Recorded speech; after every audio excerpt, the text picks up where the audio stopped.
What does the scouter say about his power level? It's over 9,000! You're welcome for throwing you back to late noughties internet culture. Hi, I'm Roo and I do nails. And I still rewatch the shows I loved as a child even though I'm now 31. Today's video is about how I made this Dragon Ball Z inspired nail set, which is both nerdy and maximalist in my favourite ways. Let's get started with hand number 1.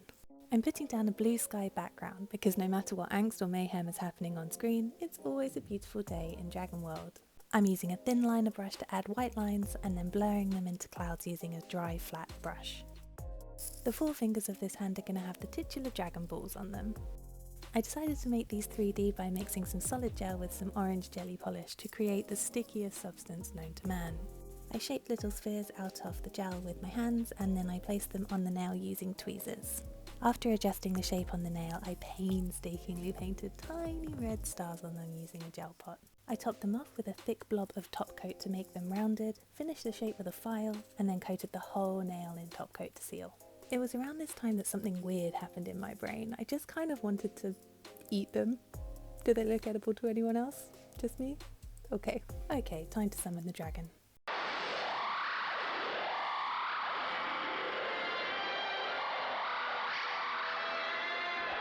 It's Shenron. What an entrance. I'm starting by drawing a rough outline in pale brown polish, which I always do with my portraits. If you screw up, it's fine, you can just go over it. Afterwards, I move on to blocking out my colours. I'm using gel paint pots that I'm mixing to custom colours for this task. They're super opaque, so really useful for nail art. I always find colour blocking the most relaxing part of drawing a portrait. Once you've got the outline down, you just have to stay in the lines, and I learned how to do that when I was like 5. That being said, I do often screw up because I'm always watching something while I'm doing nail art. This time it was watching Dragon Ball Z Abridged, and if you're a fan of Dragon Ball Z and have never watched it, I really recommend it. It's hilarious. It comes from the golden age of parody culture on the internet from like 2008 to 2009, and it makes me laugh every time. It's so stupid. After I added in some shading, I actually just went to bed because the thought of outlining made me exhausted before I even started. The next day I woke up with endless motivation, but it still took me 1 bloody hour to outline him. The only thing that keeps me going is the fact that most cartoon art looks rubbish until the outline is done. To be honest, it's mostly my fault because I obsessively cure every single line I'm happy with. As I say in every video, it's why I work with gel nail polish, because if you're not happy, you can just wipe it off with alcohol. It's so easy. And then you can convince everyone that you can actually do art when in fact you fuck up about 10 times every minute. And then edit your video so none of the mistakes are in there. It is the best trick the devil ever pulled. Here he is all glossy and sealed in, and then this hand is done. Moving on to hand number 2. No plan for this hand, I just stormed in, guns blazing on the ring finger with a bright orange base to match Goku's gi, and then painted on his Go kanji. I mustered up everything I remembered about brushstrokes from the 1 year of Japanese I took in uni, only to realise that none of that mattered here. After thickening up those initial brushstrokes, I outlined the entire circle in black, and then this nail was done already. This entire nail only took 8 minutes, 10 out of 10 for bringing my blood pressure back down. That didn't last though, as you're about to find out.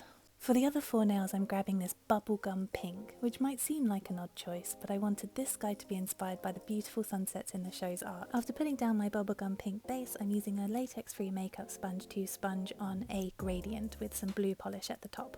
The more I stared at this image, the more I loved it. So since I didn't have a plan for this hand at all, I thought, hey, let's just do that on the thumbnail.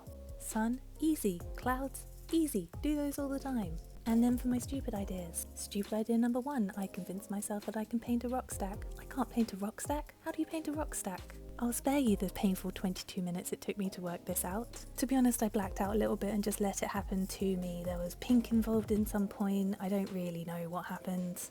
But in the end it turned into something that I think is passable for a rock stack, so moving on. Stupid idea number 2, I convinced myself that I could draw the tiniest Goku known to man. Why is he so small? Why did I think I could do this? And why, on top of that, did I think I could draw tiny fingers on this already tiny man? I don't know what I was thinking. And finally, stupid idea number 3 for now, but certainly not forever, I thought that I could paint a tiny 6-pack on Goku and do him justice. Sealing all of that in with the glossy top coat and putting it to one side to ignore, I moved on to our king of monotone screaming.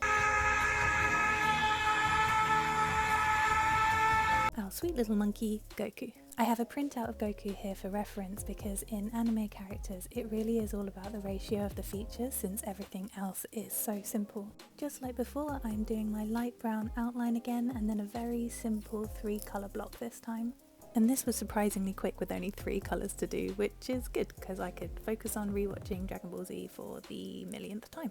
And it's good because I kept getting distracted by my screen, staring, open-mouthed, because there's a lot more dick in Dragon Ball Z than I remember. So many inappropriate jokes. Was this show for kids? I even stopped what I was doing to look up what rating it had. It's a PG. Maybe watching shows like this when I was a kid is why my sense of humour is so inappropriate. But whatever, I sealed him in and did the other half of the portrait on the adjacent nail. That left just the little finger and I wanted to do something 3D, so I decided to sculpt a little nimbus.